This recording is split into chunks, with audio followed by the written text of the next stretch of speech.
In this episode of the Ben Greenfield Fitness Show, the best biohacks for joint health, the best warm-ups and cool-downs, how to increase your body symmetry, healing nerve damage, and much more. He's an expert in human performance and nutrition. Voted America's top personal trainer and one of the globe's most influential people in health and fitness. His show provides you with everything you need to optimize physical and mental performance. He is Ben Greenfield. Power, speed, mobility, balance. Whatever it is for you, that's the natural movement. Get out there. When you look at all the studies done, studies that have shown the greatest efficacy.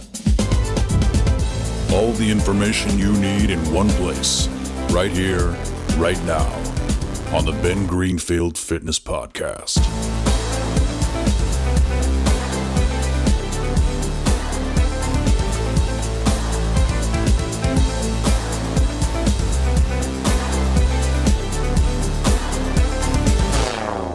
Well, Brock, I made a drastic alteration to my morning routine this morning. Oh, did you hit snooze and, order waffles, room service waffles? I always do that. That's wouldn't be breaking my routine. Oh. What I did do, though, was based on all of this talk, we're even talking about this today, of intermittent fasting and longevity and, ketones as a calorie restriction mimicker and, all these things that happen when you perhaps skip your, and I'm not saying I do this, I do this, skip your 800 to 1,000 calorie big ass smoothie in the morning and instead opt for a cup of caffeine and ketones with a little bit of oils and things thrown in.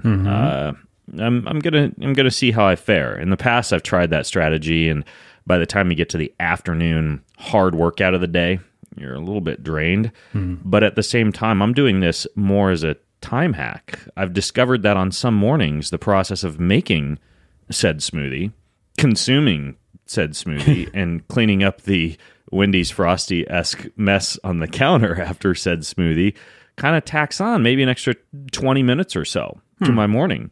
So instead, I just threw back a quick, fast, piping hot cup of coffee, and here I am. So if I die of like hypocaloric, low blood sugar, which is very likely, right? It's highly likely. No, I'm very fat adapted, and but I am a fan of a big breakfast for athletes and for maintaining circadian rhythm. So we're going to see how this goes. I told my wife I'm going to try it for two reasons. I'm about to leave for Hawaii for a week anyways to hunt, out at the base of the volcanoes down in Hawaii. So I'm not going to be making smoothies anyways. I'll be throwing back a quick, cup of coffee, probably same thing with some, ketones and, some poi.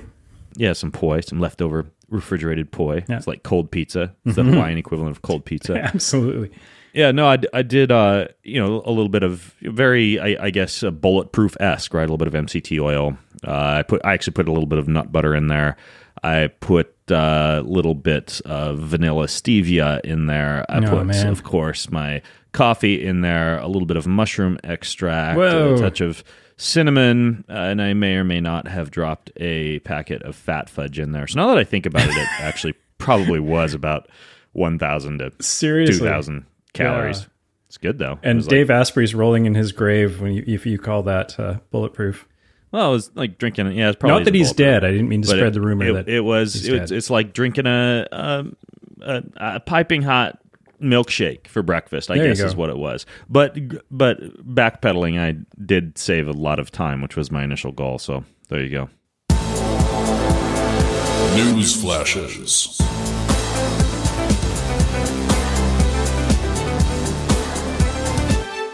Brock, are you standing right now? I'm always standing. Really? Pretty much. Always. Yeah. I love standing. I don't. And I have this standing desk. And right now, I indeed am standing. I kind of have like 1 foot up and 1 foot down and almost like a half, what do you call it when your foot's propped up on something?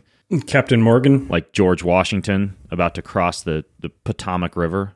whatever he did Potomac. back in the history of the U.S. I'm in my stately 1 foot up, 1 foot down pose, but there was an interesting article that came out on the New York Daily News website about standing desks and what they call brain drain. Yeah. And this was a small but somewhat provocative study that suggests that standing at a desk for a prolonged period of time can lead to significant discomfort and mental sluggishness. And they studied 20 people who did 2 hours of standing computer work in a controlled laboratory study. They found that discomfort significantly increased in all body areas, and sustained attention reaction time experienced a deterioration. And I've personally found, and this is backed up by a 2016 report, an increase in back tightness, and other studies have shown an increase in the risk of varicose veins. And so the reason I'm saying this is not so that everyone rushes back to their couch, takes a torch to their standing desk and rushes out to their lazy boy, to crash on the couch with their laptop hovered over their gonads. But the idea here is that, as I've said before on shows, shift positions throughout the day to move into a variety of positions. And if you have a standing desk, even if you're not going to lunge or kneel, do my George Washington pose or get one of these. There are different topo mats. I got a board called a fluid stance. There's all sorts of things you can stand on. And I recommend that for 2 reasons. Number one, of course, we get rid of some of these issues associated with brain drain and back pain. But 2, when you're balancing and you're moving, my friend Paul Chek actually recently did a blog post on this. You get almost like a merging of left and right brain hemispheres. And so there's, very similar to taking LSD, I suppose, which is what that's purported to do to your brain when used as a microdose smart drug. Balancing, and shifting and being in a position where you kind of have to it's like brushing your teeth with your left hand instead of your right. It just kind of keeps the brain turned on. So there's that. Yeah. I poo-poo this whole thing about the brain drain thing. I kind of look at it the same way as becoming fat adapted. Like if you're used to sitting all the time and you start standing and somebody asks you a whole bunch of questions and you're not used to it, of course, like you're going to seem like you're not able to engage your brain more or focus more because you're not used to it. Right.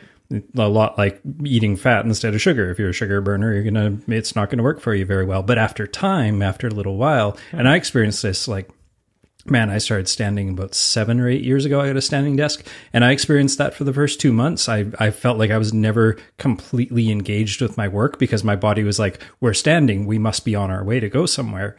But then that shifted, and now 7 years later, I can focus just as well. And it didn't take the full 7 years, don't get me wrong. It took a few weeks. I suspect, and this is why I hang from an inversion table or a yoga swing in the mornings, that part of it might be a little bit of extra blood pooling in the feet. Less to go up to the precious cranium. Less for the orange on the toothpick. What? Did that joke just go over your head? Totally. Hadn't you seen So I Married an Axe Murderer? Oh, man. In 1982. But his head looks like a giant orange on a toothpick. All right. Well, anyways. Moving. Yeah. I do type with my feet, so maybe that's the whole difference right there. That could be the problem. Yeah. Anyways, the Carnivorous Diet. It turns out that this thing was getting studied way back in 2006. I came across a study because I've been looking into this, carnivorous diet that's so sexy of late.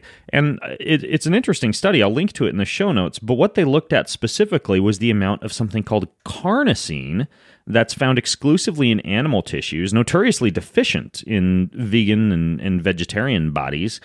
And it suppresses things like protein oxidation and advanced glycation end product formation, which essentially can cause accelerated tissue and joint aging, cross-linking of fibers, and a whole host of other health effects that suggest that the high amount of carnicine found in the carnivorous diets that they studied in this, it was a 2006 study, could suppress diabetic complications. And this was in a rodent model, but they also suggested that the carnivore diet should be studied up on with respect to neurodegeneration, because, of course, when we hear something like advanced glycation end product, that's something that we tend to see in Alzheimer's or in early dementia. So it's very interesting that this idea of carnicine, and granted, you probably could supplement with carnosine and save yourself some money on a giant ribeye steak each night. But I thought it was interesting, especially when paired with the idea that there was another study when I was looking up some of these carnivore diet research studies that showed that when you're consuming a meat-rich diet, a lot of people get concerned about what in the presence of a meat-rich diet, Brock? Nitrogen balance? Potentially, yes.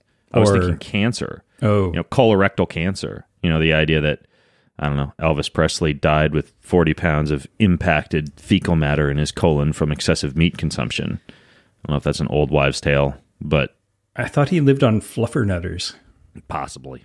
Anyways, though, so the idea was that on a low calcium diet in this study, it was found that the low calcium diet actually promoted colorectal carcinogenesis, again, in rats, because they have to use rodents in these studies because everybody knows it's cheaper to feed a rodent a tiny, tiny steak rather than a human a very large steak.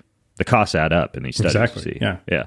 So anyways, what they found was that the absence of some of these dairy-based compounds, or specifically calcium-based compounds, could actually cause some of the potentially carcinogenic effect of excessive meat consumption based on the interaction with calcium and hemoglobin that I won't go into right now. But ultimately, it turns out that if you're eating a meat-rich diet, I've said before, the inclusion of polyphenols and antioxidants and even potentially some plant-rich compounds, and there was another study that showed even something like green tea polyphenols could protect against some of the carcinogenic effects of excessive meat consumption.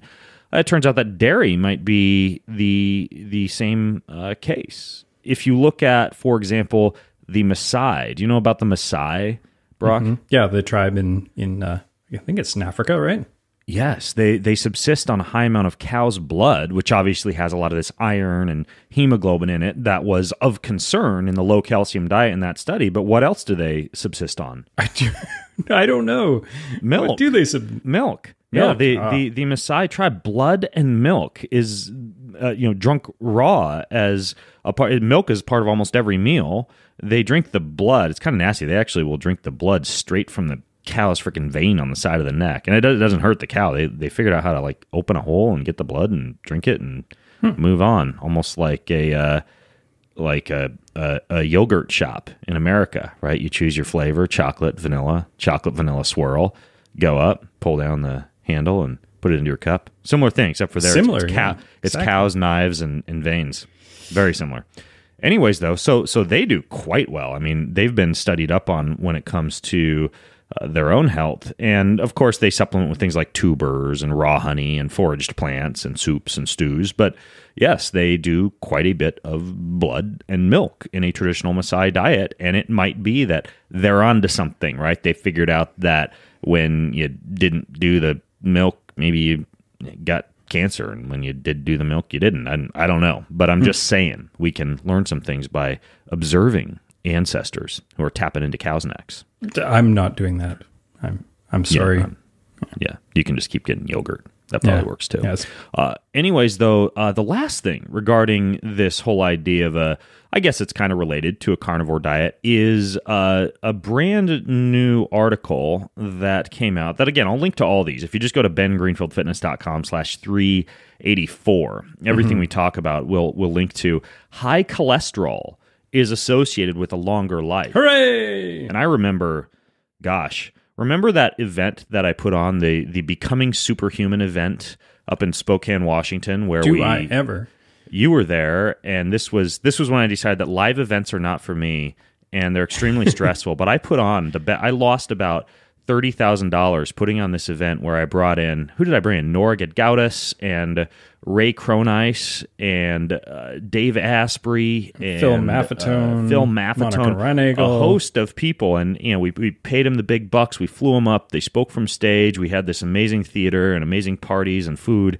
And I remember sitting there in the audience listening to Nora Gedgaudas give a talk and say that higher cholesterol above 200 is associated with an increased IQ. And that low cholesterol is associated with being more or less stupid, probably because of the fatty acid deficits and the neural myelin sheath deficits that can build up when you go long term with fatty acid deficits. Well, it turns out that it might also be associated with longevity. So what I mean by that is in this recent study, they found that 3,090 adults aged 60 and up in a Swedish national study, when they had their cholesterol measured, there was a very significant inverse association between high total cholesterol and reduced all-cause mortality. And those with the highest cholesterol, meaning a cholesterol above 240, which would get you put on a statin over here in the States, they lived the longest, and those with 200 to 240 were in the middle, and those with cholesterol below 200 had the highest death rate.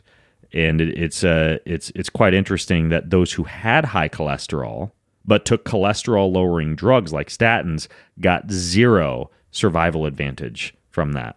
So, it's pretty interesting. It just pumps out more of this fuel on the fire for shutting down cholesterol-lowering insanity and realizing that cholesterol is a natural molecule synthesized by our own bodies. I'm scrolling down trying to see if there was... I know they mentioned LDL cholesterol versus the other cholesterols because the main takeaway was total cholesterol, but did they get further into whether or not... You mean like measurement density? of LDLP, for example, or LP little a? I believe that all they measured in this was low-density lipoprotein, LDL cholesterol concentration. So granted, they didn't take a deep dive into cholesterol particle size, to my knowledge, or LP little a, or some of these other factors that may make high cholesterol a potential mortality risk factor. But, the big picture is that it turns out that high levels of LDL are definitely not an issue to be concerned with, and you may instead, as I've said before on shows, if your cholesterol is high, want to look into making sure you have low blood glucose and low inflammation and low what's called LP little a and what's the last one? A low hemoglobin A1C. Yeah. Those are some of the biggies. A good omega-3 to omega-6 fatty acid ratio. There's a lot of things that you can look into.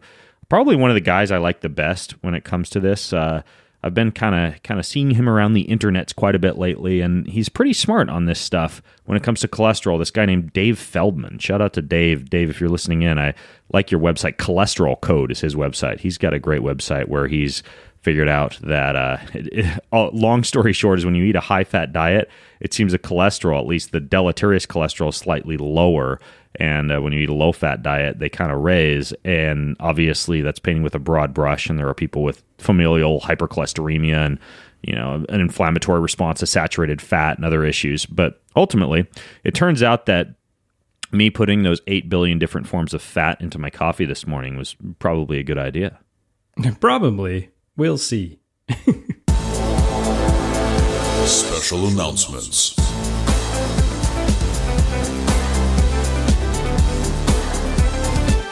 Well, Brock, like I mentioned, I am about to take off to hunt in Hawaii, to bow hunt in Hawaii. But I just realized that by the time this podcast is released, I will have already returned, hopefully victorious, holding sheep and goat and pig and scrub cattle. Yeah, a chest freezer full of stuff. I will. I will have a meat-a-palooza and a couple days of spearfishing. I'm heading down there with Ryan Mickler, the host of the Order of Man podcast, along with Seth Spears, who is Katie the Wellness Mama's husband, and we are going to go out with Bo, and we'll be up at 4 a.m. out of the base of the volcanoes, and then once the evening rolls around, we'll be hunting pig that come out in the evening, and they feed on, mangoes and avocados and wild plants, and everything there is great. A wonderful place to hunt. I want to be a pig. Damn. Well, no, not if I'm hunting you. You don't. Anyways, though, a couple of things. No, I'd be pretty wily. I think I'd fare okay. Couple of things coming up that are not in the past. Probably my favorite event annually on the face of the planet, and there's still time to get in. Paleo FX. It's April 27th through the 29th in fabulous, fun Austin, Texas. It's like the Woodstock of the health movement, and you don't need to be paleo to be there. You may get punched in the face if you walk in slinging a baguette over your shoulder or holding a gallon of 2% milk. But aside from that, it's a great event, and you should come. It's literally just one of the best places to eat and party and learn and socialize with folks who are really on the cutting edge of wellness and health and nutrition and fitness and sustainability. And freaking everything from ayahuasca to shamanism and beyond. So it's a very interesting event. Paleo FX. We'll put a link in the show notes over at bengreenfieldfitness.com/384, along with a link to all of the different races that I'm going to be at over the next several months, including I'll be out at Montana at the Spartan race out there. I'll be out at Bonners Ferry, Idaho at the Train to Hunt competition out there. Awesomeness Fest, which is a great name, in Sardinia, Italy. Head out to that. Plenty more. A biohacking conference in Toronto in October. If you just want to see everywhere that I'll be and the places that I find cool that I would recommend you go to, just go to bengreenfieldfitness.com/calendar. It's all there. bengreenfieldfitness.com/calendar. Now, did you say a biohacking conference in Toronto? Oh, yeah, in Toronto. Huh. It's new. It's my old hometown. Hopefully, yeah, we'll have links in the show notes. I just found out about it and was invited to speak along with Jason Fung and Ryan Lowry and a whole host of folks who are a lot smarter than I am. So it's going to be a lot of fun, I think, personally. A lot of fun for them. For them. Okay, so this podcast, one of the things that's brought to you by is Rover. Do you know about Rover, bro? I sure do. Yeah. They give you a pet sitter, a 5-star pet sitter. So if you need like pet sitting or dog walking or daycare, what they do is they connect you with a sitter who they vetted, almost like a babysitter for your dog, except of course it's called a pet sitter. And they have premium insurance. They have 24/7 support. They have this super easy to use app, and you can even get photo updates of your pet while you're away, and they will do everything from rub your pet's belly to play tug of war with it, to take it out in the middle of the night to pee if you happen to be out of town. Pretty much anything that would involve giving your pet Cadillac level service, they do. And they're called Rover, Raver. They're the nation's largest network of 5-star pet sitters and dog walkers. How cool is that? It's so cool. I actually applied for a job there. And you know what the one question was that they asked me before I got the job? Do you understand the circadian rhythm of a dragon lizard? No. It was, who's a good boy? Who's a good boy? You're good at that. Yeah. Who's a good boy? I'd hire you. Rover.com/Ben. You get $25 off your first booking at rover.com/Ben. Use promo code BEN during checkout, rover.com/Ben, and use promo code BEN. And whenever I repeat stuff over and over again like that, I feel like a used car salesman. But I get hypnotized when you do that. I'm like, this rover.com/Ben. It's also brought to you by Fisher Wallace. So they make this stimulator that's cleared by the FDA to treat depression, to lower cortisol. It fixes anxiety. It works on insomnia, which is great because I travel with it, this little Fisher Wallace stimulator. I have the one called the Circadia. You just slap it on your head if you can't sleep or you got to duck away for a nap, and it settles you down in no time flat. They have a ton of research. Over the past decade, thousands of doctors have used this thing. It's really one of the only sleep aids and antidepressant, anti-anxiety, anti-insomnia aids backed by the FDA or approved by the FDA and backed by clinical trials. It's a medical device, but you can buy it without a prescription, and you can do so at fisherwallace.com/Ben. You can try it for 30 days. If you don't like it, you can just send it back. But you save $150 over at fisherwallace.com/Ben, and we'll have a link in the show notes as well for that one. This podcast is also brought to you by something I mentioned that I dumped into my coffee this morning. The one that I put into my coffee is called the Power of 10 Mushrooms, because sometimes I don't want to worry about all the different beta-glucans and adaptogens in turkey tail versus chaga versus reishi versus maitake and shiitake. Instead, I just want to dump them all in one fell swoop into a cup. And that's what the Power of 10 Mushrooms does. It allows dummies like me to just basically take a whole host of mushrooms, keep our fingers crossed that we're not going to get explosive diarrhea, and just dump it all into one coffee cup, or blend it up with all those other things I blended this morning. How are your bowels doing so far? They're great. My bowels are wonderful. All right. They're twitching. Who's a good bowel? Yeah. The 10 mushroom blend they have is, like I mentioned, 10 of the most prestigious medicinal mushrooms on the face of the planet. And then they blend it with rosehip, which provides a natural source of vitamin C, and that helps you absorb the mushrooms so you don't have to like squeeze 2 lemons into your cup of coffee in the morning. These blends that they make are amazing. I have interacted with these folks quite a bit and even picked mushrooms with them in Finland. I should say harvested mushrooms in Finland with a pocket knife on sides of trees. It's a lot of fun, and there's pictures of me doing it. If you go to foursigmatic.com/Ben Greenfield, foursigmatic.com/Ben Greenfield, and also over there, automatic discount code when you go to foursigmatic.com/Ben Greenfield. One other thing before we jump into this week's Q&A, and that is the delicious cacao mint, paleo-friendly, gluten-free, GMO-free, soy-free, corn-free, no fluoride, so there's no government mind control going on here, no xylitol, so there's no toothpaste farts, and no SLS, so there's no man boobs or female issues with excessive levels of estrogen mimickers. It's called Mct Oil Toothpaste. Mct Oil Toothpaste. I probably could have drank it in my cup of coffee this morning, as a matter of fact. In a pinch, I could likely just put a little dab of that in there. It tastes really good. It's a cacao mint flavor. It's made by our friends at Onnit. And if you want to get 10% off of it, or any of the other fabulous personal care products from Onnit, like the defense soap that my kids use after they go to jiu-jitsu each week so that they don't get flesh-eating bacteria eating away their skulls. That's how I got them to do that. You don't want flesh-eating bacteria eating away your skull, son. I love you. Now go Smart shower. kids. Good. Mct Oil Toothpaste. I travel with their Cedar Fresh organic deodorant. My wife loves it. She just loves to smell my pits. Much more they have there. You just go to onnit.com. You just go to bengreenfieldfitness.com/onnit. That saves you 10%. bengreenfieldfitness.com/onnit. Does that make you want to brush your teeth or what, Brock? Everything makes me want to brush my teeth. I have a problem. Listener Q&A.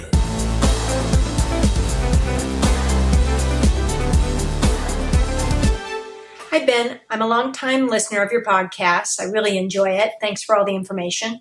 Here's my question. I'm 52 and I've recently had 2, not 1, total hip replacements. I'm a former competitive tennis player and a longtime athlete, so my hips have had a lot of wear and tear. I also discovered through DNA Fit that I have a genetic marker for osteoarthritis. So my question is about taking care of my joints moving forward in terms of what exercise you recommend, diet, as well as supplements. I'm particularly curious about diet and whether food sensitivities or allergies play any part in osteoarthritis. I haven't found much good research on the links between diet and osteoarthritis, except for typical studies that point out not to eat the standard American diet, which I really don't. I'm lactose intolerant, so I've taken that out of my diet. I've taken gluten out too. But I'd rather not be so restrictive, avoiding nightshades and things like that, if there's no correlation between osteoarthritis and food sensitivities. So my question is there a connection between food sensitivities and osteoarthritis? And if so, what's the best way to test for that? Also, what forms of exercise and supplements would you recommend to keep my joints healthy in the future? Thanks a lot. That's interesting that she has the genetic marker for osteoarthritis. Did you know that those exist, Brock? Well, you know what? I don't think I did, actually, that one specifically, but it doesn't surprise me that there is one. Yeah, I found a pretty fascinating study. For those of you nerds out there, there's over a dozen different genetic markers that are associated with osteoarthritis. And this is not something that means that if you have that gene marker, you're going to get it. But it does actually exist. You can thank your parents that your joints hurt, basically, is what it comes down to. And Kelly alluded to things like food sensitivities and allergies. And of course, those play a role because there is an autoimmune reaction. And she also asked for recommendations for exercise, for diet, for supplements. So some of the things that I would recommend, first of all, one would be, of course, an anti-inflammatory diet. Now, I don't want to insult people's intelligence by telling them not to eat gluten and soy and commercial dairy, because most people know that those are associated with inflammation along with excessive soda and coffee and alcohol. Refined sugars. However, some of the things to include that I'm a really big fan of, one would be any of the very dark berries, especially the small ones, the small, ugly, dark berries that are somewhat tart and sour. Why are they ugly? Well, the ugly fruit is often better for you. It's higher in antioxidants. It's been attacked more. It's been beat up at recess, and it's more hardy, and it passes on more of its hormetic benefits to you. And so there are, of course, farmers markets where you can get the really small, ugly ones that aren't bred for huge size and large amounts of sugar, and that's always better.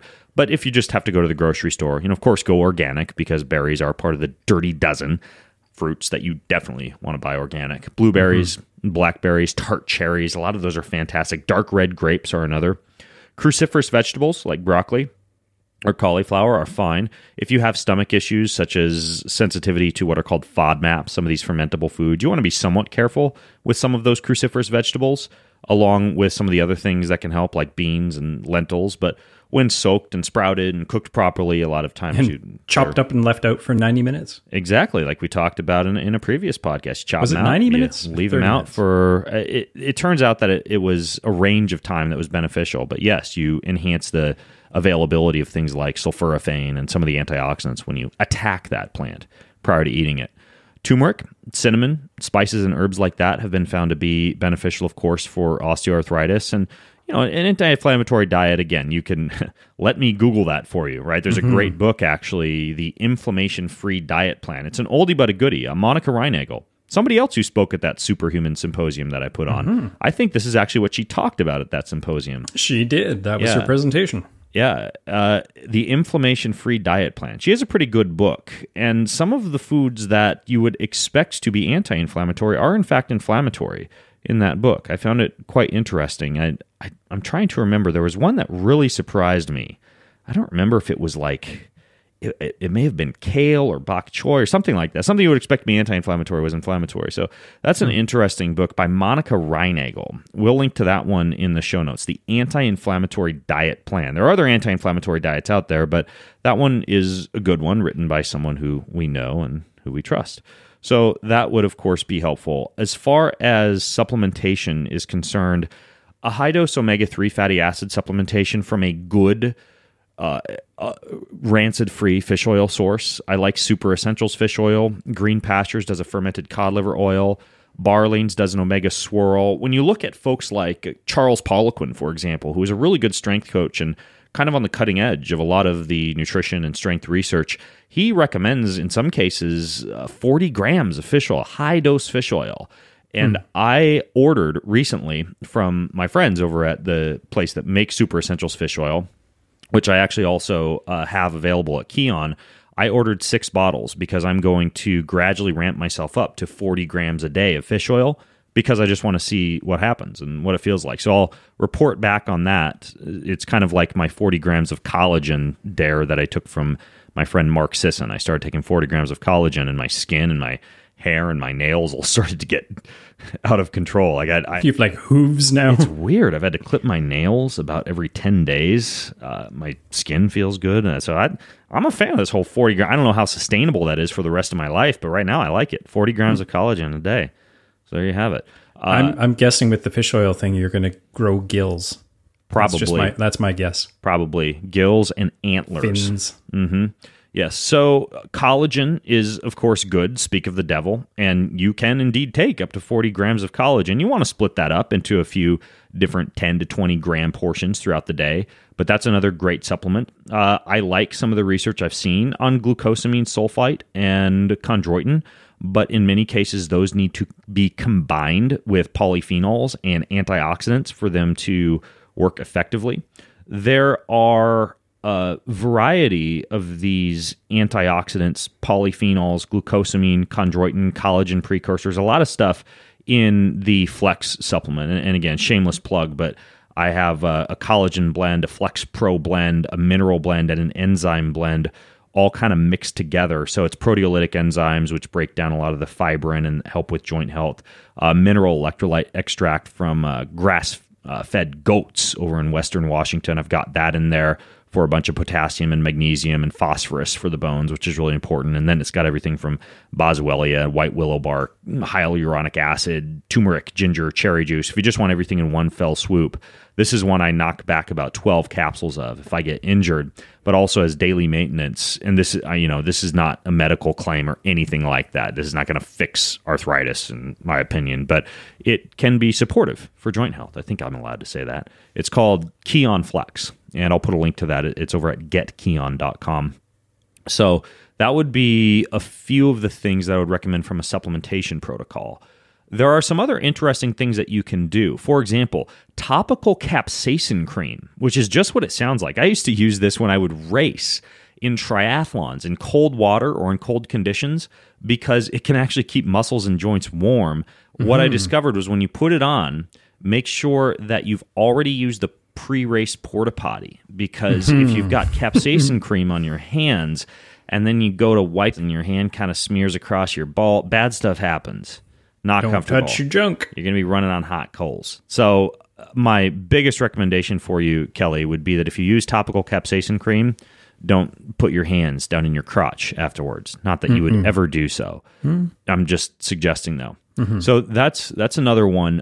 The type of training that I like, big fan of Doug McGuff's book, Body by Science, which is very super slow sets, single set to failure. On the, for example, leg press, lat pull down, chest press, seated row. There's one other, I'm forgetting now. What did I forget? The leg press, chest press, leg press, shoulder press, lat pull down. I think seated row, down. those 5. But that's a great program you can do 2 or 3 times a week. His book is called Body by Science. I'll link to that one in the show notes. Not even moving the joints through range of motion can also help. It's a little bit more expensive. I think it's a $4,000 to $5,000 device. We get a little bit of a discount on it with our link that I'll put in the show notes. There's this device, though, that you may have seen me using before in videos as I grunt and groan and scream and drive all my neighbors crazy, even though they live 10 acres away. It's called the Peak Fit Pro. Again, single set to failure training.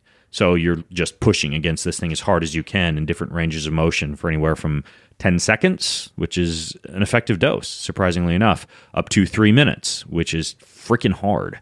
And then you're done. And it's a 12 to 20-minute workout. So I'm a fan of isometric single set to failure training and also super slow single set to failure training. So either of those would work. Swimming, huge fan of swimming. When I'm injured, you'll find me quite often, near a pool or in a pool during aqua jogging, doing swimming. I think that it is one of those things that many athletes especially neglect as a really good part of a recovery protocol that allows you to train without beating up the musculoskeletal system. There's still a little bit of a neuromuscular and a cardiovascular strain, obviously, but swimming, is very easy on the joints. But you wouldn't want to do that in isolation. Like No. You need to have the weight bearing Yeah. or the isometric and to keep the bones good. You want to get your strong. bone density. So those are some of the biggies. If you could go for the lowest hanging fruit, I would say a whole bunch of collagen, a whole bunch of fish oil, about 8 to 12 or so of those Keon Flex capsules on a daily basis, an anti-inflammatory diet, and then your workout would primarily be swimming and super slow training or isometric training, either one. And then, smear on some of that topical capsaicin cream if you have any workouts that kind of hurt the joints a little bit. That's where I would start. Hey guys, this is Trent. Love the show. Keep up the great work. My question is this. I work out fairly regularly, usually 3 times a week. Resistance training twice a week with high intensity interval training, and then once a week yoga. And I've noticed that all the muscles on the left side of my body seem to be a little bigger and have better definition than those on my right. It's all over my body, my back, chest, arms, legs, shoulders, even my abs too. So I was wondering, is this maybe some type of hormonal imbalance, or is it maybe something else I'm doing? If you have any ideas or suggestions as to what could be causing this, it'd be greatly appreciated. Thanks. Bye. Now, pretty much everybody always has like one leg that's a little bit longer than another, or their arm is a little bit longer and one eye is a little bit bigger. Like that's we're just not perfectly symmetrical beasts, right? Yeah, things hang lower on one side than they hang on the other side, and fingernails grow longer on one finger than another. As a matter of fact, I was at dinner. I went down to Sacramento and recorded a podcast with Mark Bell, and we had dinner with the guy who recorded the podcast before me, the founder of Quest Nutrition, Ron Penna. And Ron intrigued us at dinner by analyzing our fingers and noting that discrepancies in finger joints, specifically the ratio of the ring finger to the index finger, indicates the amount of testosterone that one can produce. And the shorter that the ring finger is relative to the index finger, the higher amount of testosterone that one typically was exposed to while in the womb. And when you look at males who have a shorter ring finger relative to their index finger, they tend to be very good at math and direction finding and sports and competition. And when you look at females who have a shorter ring finger relative to the index finger, they tend to be lesbian. No, I'm just, he actually did mention lesbian, but they tend to possess, male competitive. It's like my wife, right? She's a total tomboy, and she fits that bill. And when your ring finger is longer than your index finger, you tend to be more yin. You tend to have more effeminate characteristics. You might have more creativity. You might be a little bit more emotional. And when they're equal, mine are about equal. My ring finger is slightly shorter. You just kind of have a balance of yin and yang. So it's interesting. Kind of a rabbit hole. Mine's slightly longer. Yeah. So I guess I'm a little more creative. We might have to take a deep dive into that in a podcast in the future. But in the meantime, you're talking to a guy who spent 2 years of his life posing in front of a mirror for 20 minutes every night. Well, my wife laughed at me as she lay in bed watching me practice my posing routine as a competitive bodybuilder. So I certainly analyzed my body quite a bit, to the point where, and yes, this exists, it's a clinically diagnosable disorder in the DSM-5 category. Body dysmorphic disorder is something that I certainly dealt with for a long time. Now it's kind of weird. I'll go for days and days without so much as glancing at my body in the mirror. I think I've kind of beat that body dysmorphic disorder by placing a lot more importance on functional fitness, on the way that I feel, on whether I can pull back my bow or race my kids up the driveway than I do on my body, which I think is just natural as you age, right? But ultimately, body dysmorphic disorder is something that you need to be careful with as we delve into this discussion. I will link to the Wikipedia page for that should you question its existence. It's also known as dysmorphophobia, which is something that many people deal with these days. Dysmorphophobia, not a mutant superpower. So anyways, there are a few things that you can do. First of all, the idea of using free weights is a good one because you can target certain areas that have that discrepancy. So dumbbells, of course, force one side of the body to take full responsibility or most of the responsibility for that part in the movement. So what I mean by that is you can do uneven weights. On the weaker side or the side that needs more development, you can hold a dumbbell that is a little bit heavier, and you can train that side a little bit harder. A 5 or a 10-pound difference is all you would need. So if your chest is smaller on your left side, you can do a laying dumbbell chest press with 40 on the right and 35 on the left.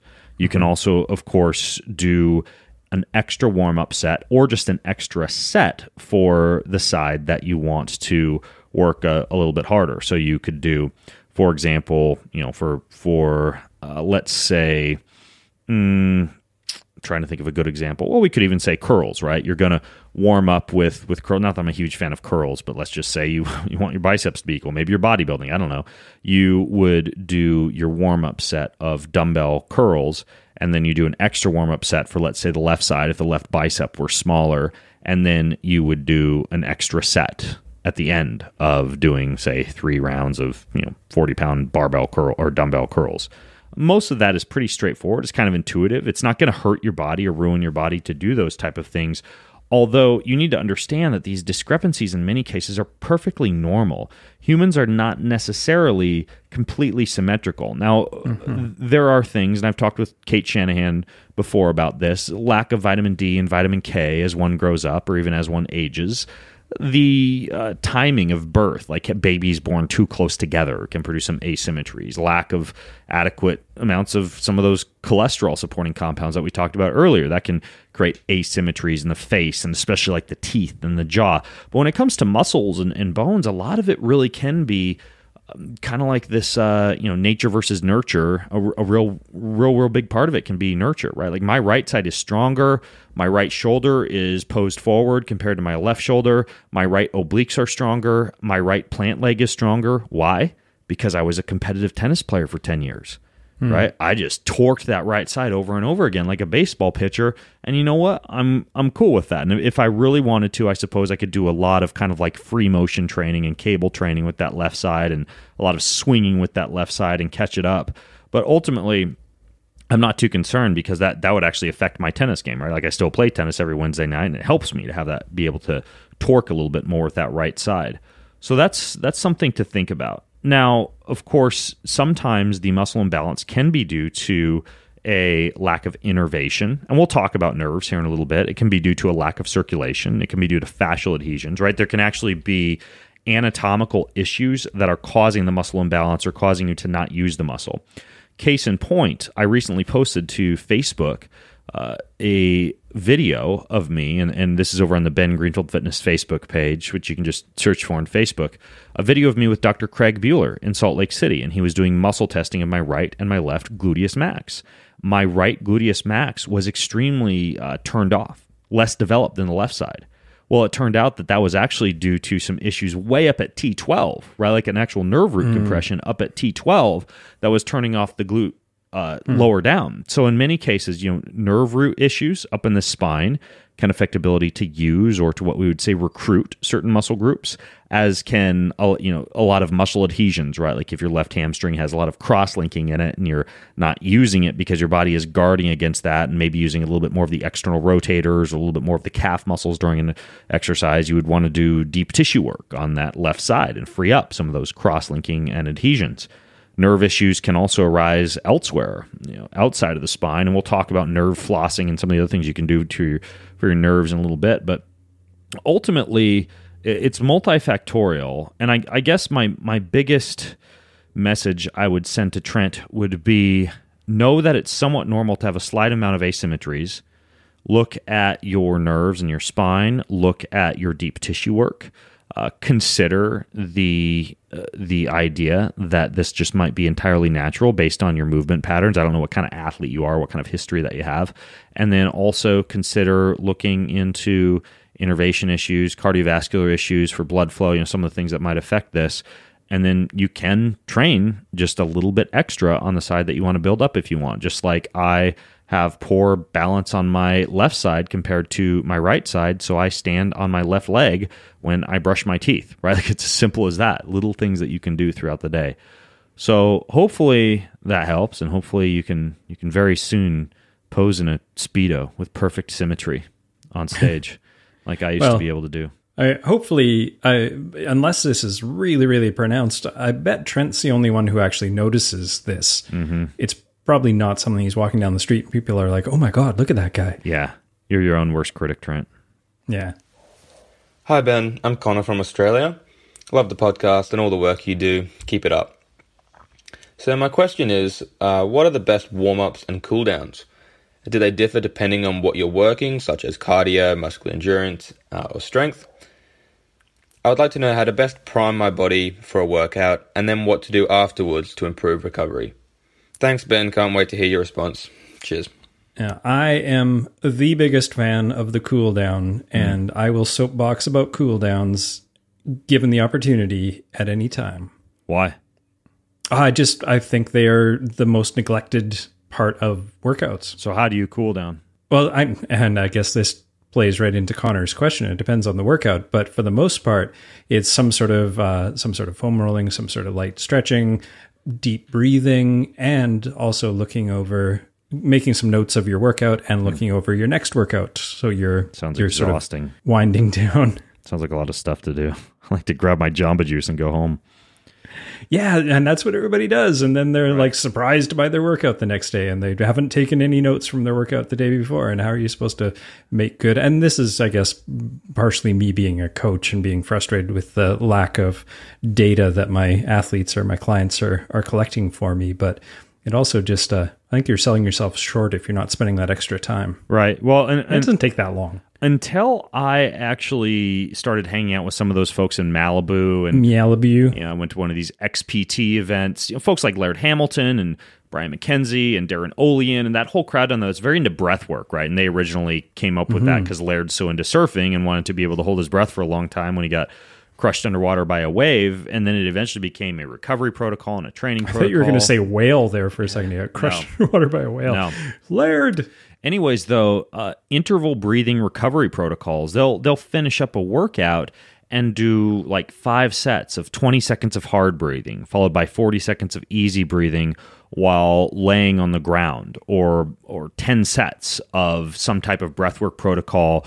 For example, a deep Wim Hof style breathing, sometimes wearing a training mask and then taking that off and doing slow breath work. I mean, often like a 10 to 15 minute cool down where you're just laying on your back breathing. I interviewed Brian McKenzie, and we actually talked about this. I'll put a link in the show notes over at bengreenfieldfitness.com/384. But simply laying on your back doing breath work to activate the parasympathetic nervous system after you've done some of the cool down things that you just alluded to, Brock, and that I'll mention here in a second. That's something that's quite popular with these folks. And if you have the time to do it, to activate the parasympathetic nervous system in that sense, I mean, even something as simple as elevating the legs inverted against the wall for 2 minutes and doing deep breathing through the nose, in through the nose, out through the mouth to activate parasympathetic. Something like that can be highly efficacious. And grab a little piece of paper and a pen and write down what your workout was, how it went, and review what tomorrow's workout is. Right. Now, backing up though, first of all, when it comes to the warm-up, one of the best warm-ups that I have found of late was designed by my friend and former podcast guest, Chris Holder. It's available online, and especially because I tend to have very tight hips, and I tend to have a hard time turning on my glute medius and some of my glute muscles, like I mentioned. And I'm pretty sure you're the only one who has that problem. Only one. It's called the Cal Poly Hip Flow. The Cal Poly Hip Flow. It's about a 5 to 6 minute sequence. They use it with all the varsity teams there at Cal Poly. And it's not just the hips, right? You start off with hip circles, then you'll do a tall reach, a downward dog. You step your left foot through, you step your right foot through. Do the hokey pokey. Exactly, and you turn yourself around. Anyways, though, the whole video is online. You could memorize it. Probably if you did it, I would say 1 week. So, every day for 1 week before your workout, you'd have it memorized. That's a really good one. I really dig that warm-up. So that's one that I would look into is the Cal Poly Hip Flow. I'll put a link to that in the show notes. Another thing that you should consider when it comes to the warm-up, first of all, you actually want to, in the same way that you want to stimulate the parasympathetic nervous system for the cool down, you want to stimulate the sympathetic nervous system for the warm-up. And so a proper warm-up actually does get you anaerobic. And honestly, one of my favorite ways, and I'll explain why I don't do an elaborate amount of stretching and swinging and prepping prior to a workout, one of my favorite ways to activate the sympathetic nervous system is I do 30 burpees. Once I've done 30 burpees, I'm ready to go to battle. Totally. Like I can take on the rest of the workout. My sympathetic is engaged. I've been down, I've been up, I've stood, I've jumped. That's one of my favorite quick ways to warm up fast for a workout. Plus, when I don't feel like working out, I just tell myself all I got to do is get to 30. And once I've gotten to 30, I'm ready to take on the world. So that's one thing. When you're looking at a lot of the deep tissue work or the extensions or the balance work or some of the things that Brock alluded to, there's a lot of mobility and stability drills that you can do prior to a workout.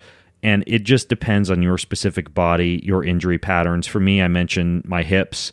My vertebra up around my T12 is another one, so I'll throw a little foam rolling peanut underneath T12 to L1 and L2, work some of those areas, and then sometimes just go straight into the 30 burpees and go.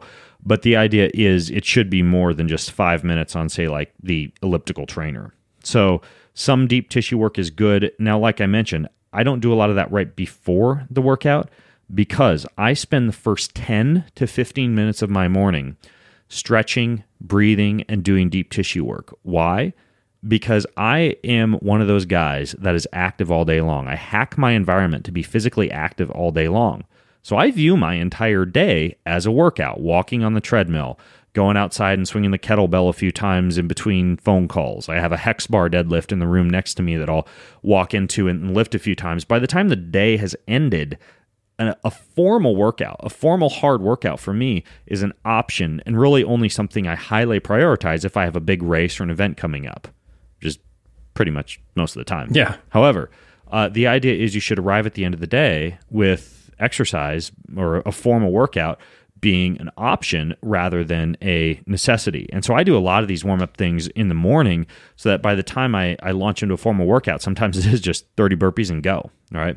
So we mentioned asymmetries and addressing weaknesses with isolation work. I'm a big fan of things like these. They call them crossover symmetry, shoulder rotation drills, shoulder internal rotation drills, shoulder extension, shoulder abduction, adduction, shoulder flexion. I really like those, especially for upper body work. And you'll see crossover symmetry bands at a lot of, for example, CrossFit gyms now. So that's another one that I like. And those would be some of the biggies when it comes to the warm-up. I guess the only other thing I would mention, and this is, again, I mentioned CEO or the founder of Quest, Ron Penna. We were talking about this the other day, and as a matter of fact, I have a bet going with my twin boys right now about who can get into the full splits first. He was talking a lot to me about PNF stretching, proprioceptive neuromuscular facilitation, contract, relax. And every time you relax, you drop more deeply into a stretch. And apparently that really helps to prime the nervous system. That's another one that, for example, Charles Poliquin is very into this idea of PNF stretching. And you can just do a search for PNF stretching shoulders, PNF stretching quads, PNF stretching glutes, right? Anything that you would want to stretch. It's very similar to another form of stretching called resistance stretching, which is based on a book written by Bob Cooley that I'll link to in the show notes that I keep on top of my sauna. When I go in my infrared sauna, I do Bob Cooley's resistance stretching a lot, where you'll, for example, grab your hamstring, resist it with your hands, get into as deep a stretch as you can, and move through a range of motion rather than statically stretching that hold. So that's called resistance stretching. It's a really great book written by Bob Cooley. Anyways, obviously, you could spend hours and hours just warming up. But the idea that I like, that I personally do, if I'm going to throw my own flavor on this, is I warm up in the morning, then I just don't let my warm-up subside the rest of the day, and I just stay warmed up. It's a great way to start the day. As far as the cool down goes, we mentioned activating the parasympathetic nervous system with specific breathwork patterns. Another person that I would mention is Paul Chek. He calls this working in. Instead of working out.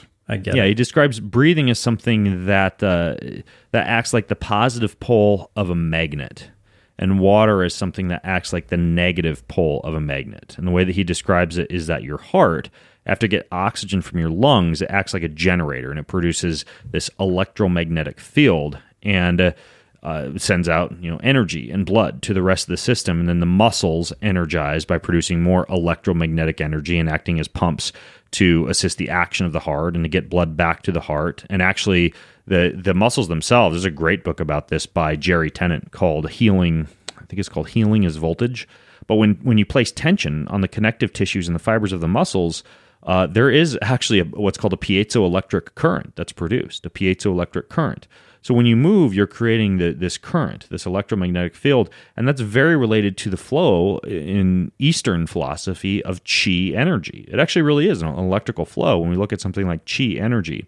So what Paul is into is circulating that energy throughout the body by doing very slow Tai Chi or Qigong-esque movements called working in. He has a whole list of them in his book, How to Eat, Move, and Be Healthy. How to Eat, Move, and Be Healthy.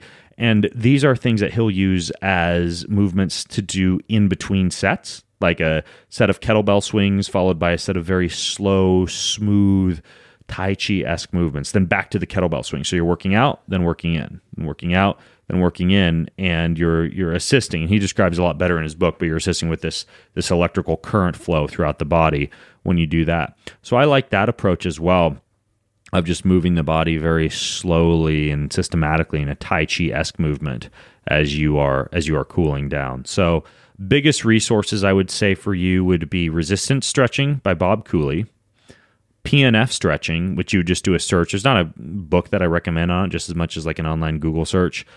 Chris Holder's Cow Poly Hip Flow, Paul Chek's Eat, Move, and Be Healthy book, especially the working in parts of that. My podcast with Brian McKenzie, And then those are the biggies. And then just considering just using your morning as your warm-up, so you can just jump right into your workout once you're ready for your workout, assuming that you stay physically active throughout the day. Hi, Ben. I have an acute spinal cord injury and severe nerve damage in my spine. In your research, have you found anything that can help heal nerves? I've completely dedicated my life to recovery. I use CBD daily. I adhere to an all raw and whole food diet and work out every day. Please tell me you found something in your travels that can help me. Thanks so much for everything you do, Ben. Yeah, if you have an acute spinal injury and severe nerve damage in your spine, you may want to get that checked out. I'm just saying. I assume that he did. I hope he did. Brian, I don't know. I hope he did. Yeah. If there's a large growth forming on your rectum, don't call that into a podcast. Go to the doctor. Go to the doctor. You can call later into the podcast, Right. but first, go to the doctor. Right. First of all, I have a whole podcast on nerve damage with a guy named Dr. Fletcher. I also have a whole podcast on nerve training with another really smart guy named Dr. Eric Cobb, who founded something called Z-Health, which in my opinion is one of the best ways to train the nerve. Z-Health is crazy. You can use it to wean yourself off glasses, for example, based on nerves and small muscles in the eyes. They have something called the Vision Gym, but they have lots of other great training. And one of the things that Eric is into is what's called nerve flow. And it's kind of based on the concept of gliding the nerves or flossing the nerves.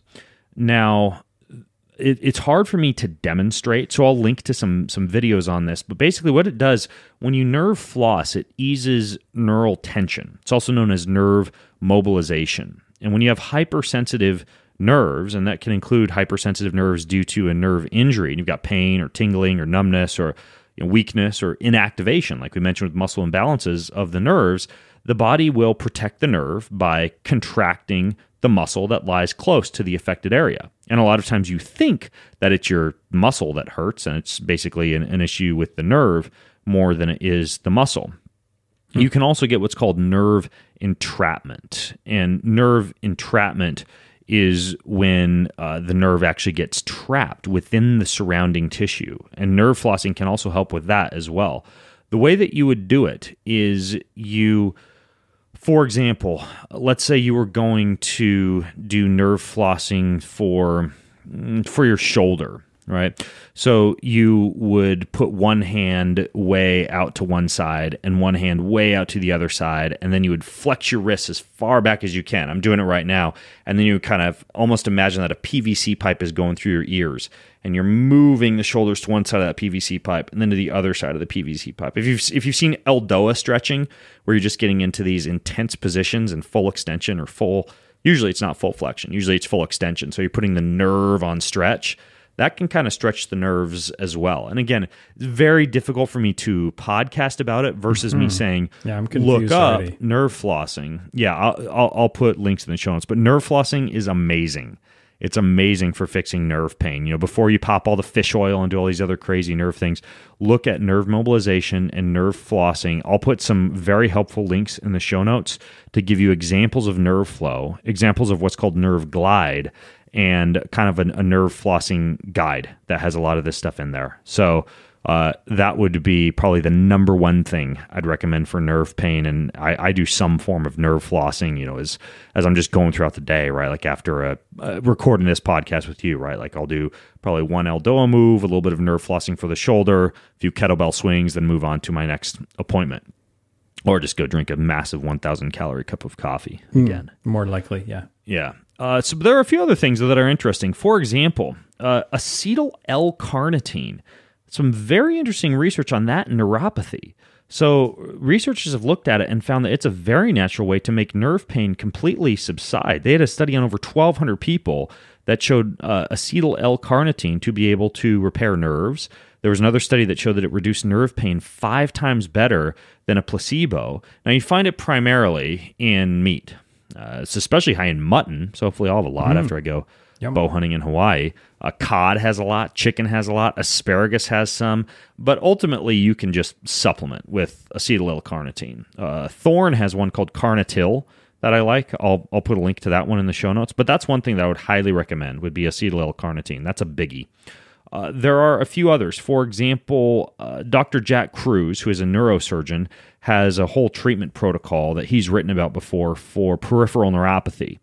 And some of the things that he highly recommends for peripheral neuropathy, one would be a high amount of what's called gamma-linoleic acid. You're going to find that in borage oil, in black currant oil, in evening primrose oil, and when combined with fish oil, it's very efficacious. There is most of those compounds. Remember how I mentioned that Super Essentials fish oil I'm going to start megadosing with? Yeah.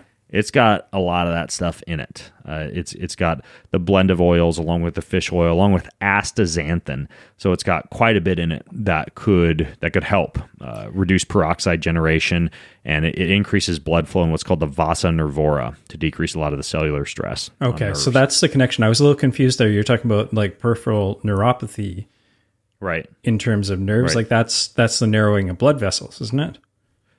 Peripheral neuropathy involves a lot of nerve issues as well. Okay. Just based on the title of it, it's a damage to a lot of nerve cells. Okay. So, yep. Now, a few of the other things that I would look into, one would be iodine. Iodine is something else that can help reduce a lot of the cellular stress that occurs with nerve pain or with nerve damage. When iodine is low in your nerves over time, it causes low levels of vitamin D, low levels of vitamin K, and a loss of proper nerve signaling. So iodine would be another one to look into. There's a supplement called Lugol's iodine. That would be one that you could look into as well. Liberal replacement of all your B complex vitamins, especially B12. Use of a full vitamin B support. Again, Thorne has a great vitamin B complex that I would look into. For all the vitamin Bs, even over and above a multivitamin, you want some extra vitamin B, in my opinion. A few others I would look into: N-acetylcysteine. I mentioned acetyl L-carnitine. N-acetylcysteine is a little bit different. It's a precursor for glutathione. It helps to rid the nerve of a lot of the free radicals that are produced by what is called the polyol pathway, which is something that uses what are called polyhydroxyl alcohols. It's one of the things that again allows for membranes of nerves to actually work properly. So that's something else you should look into, either glutathione supplementation or N-acetylcysteine supplementation. And I'll link to a few sources of this type of stuff in the show notes. A few of the things I would look into would be coenzyme Q10. That's another thing that's very important for proper nerve function. So coenzyme Q10 would be one. And then another one would be some form of resveratrol. Resveratrol appears to be quite helpful for nerves also. And Thorne, again, has one called Resveracel. I tend to rely upon some of these companies like Thorne just because they're trustworthy. They have in them what they say is in them. I've toured their facilities. I've seen their hundreds of thousands of dollars worth of chromatography equipment and filtration equipment and the way that they label every single bottle and track every single bottle to make sure it has exactly in it what it says it has in it. And so I am a big fan of Thorne for a lot of this stuff. So I would say if you were to look at a perfect stack, you do a really good fish oil like the Super Essentials, you do some iodine, then you do something like Thorne Carnitil, Thorne R-lipoic acid, Thorne Resveracel, Thorne Q10 Plus, and Thorne Vitamin B Complex. So that's basically, I know it's 7 supplements, but that would be like the stack that I would use along with quite a bit of nerve flossing and nerve gliding. And I'll put links to some of my favorite forms of doing that in the show notes. Just to pick up on something you just said, like about liking Thorne because you trust their manufacturing and their labeling and stuff. Like a lot of people don't understand how important that is. But there was actually a thing in the New York Times not that long ago where 4 out of 5 supplements found on the shelves of, and I'm not going to say the name of the place, but it's 3 letters that sound like GNC, actually didn't have what the label claimed to have in it. So you're buying like vitamin D, it didn't have any vitamin D in it, 4 out of 5 of them. So when you find a company like Thorne that you really trust, it's quite important. Yeah, exactly. Same thing with other companies that we won't mention, but it rhymes with Lolgreens. There's another one that rhymes with PVS. No, Mm-hmm. C, yes. Yeah, a lot of them out there. Anyway, so yeah, be careful. Be careful. You might be getting grass clippings. Here's something you don't need to be careful with, and that would be going to iTunes and leaving this show a review.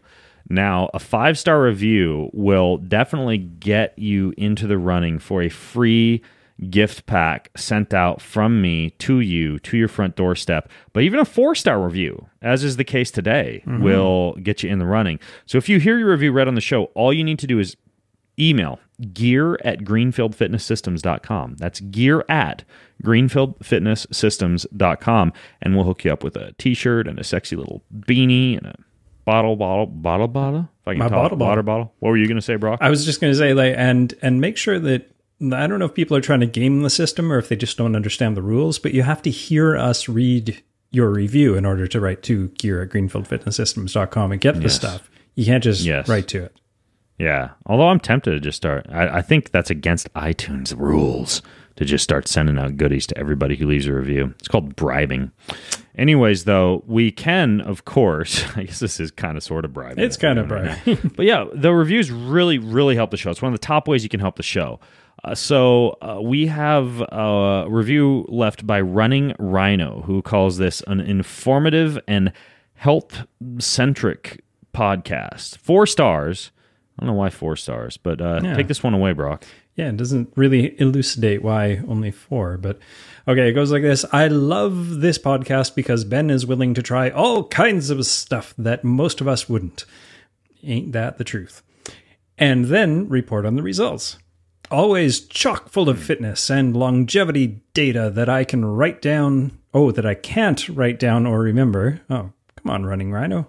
But it's usually in the extensive show notes, which you can find show notes at bengreenfieldfitness.com/384. Yes, for today's show. So I'm willing to try all kinds of stuff that most of us wouldn't, including all the headlines that went out recently that apparently I injected my junk with stem cells to make my junk bigger. But you didn't bother to measure it before or after. No. Man injects, I think my favorite headline was man injects perfectly healthy penis with stem cells in an attempt to make it bigger. I thought it actually said guy. It wasn't even like as respectful to say man. Yeah, the Gizmodo reporter called me up and asked me all these questions, and then she's like, well, did it get bigger? And I'm like, well, funny enough, I think it actually did get bigger. She's like, did you measure it? I'm like, well, no. And she's like, well, how do you know? I'm like, it just kind of looks bigger. And so she takes that, and the whole story is man attempts to make dick bigger. So there you have it. Gotta love journalism. You should have known, though, Gizmodo is like just one step above National Enquirer. So you see that. Yeah, but I don't spend a lot of time on those websites. Yeah. Just don't answer the phone if you see that on your call display. Live and learn. Live and learn. If Gizmodo calls you, be careful. No, I love you, Gizmodo. And honestly, it probably, probably drove a lot of traffic to my website, honestly. So I think everybody who wants more traffic to their website should just take needles to their junk. There you have it. There's one thing that you learn.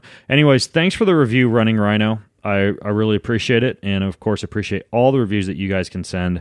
And you can check out everything that we talked about, from the studies on meat and carnivore and drinking milk and blood to the best way to warm up and cool down, videos on nerve flossing, the Keon Flex stuff that I talked about, how to increase your body symmetry, plenty more. Just go to bengreenfieldfitness.com/384. Check it out. And Brock, it's time to go drink some more of my calorie-free coffee. Hooray! Hooray for calorie-free coffee. You've been listening to the Ben Greenfield Fitness Podcast. Go to bengreenfieldfitness.com for even more cutting-edge fitness and performance advice.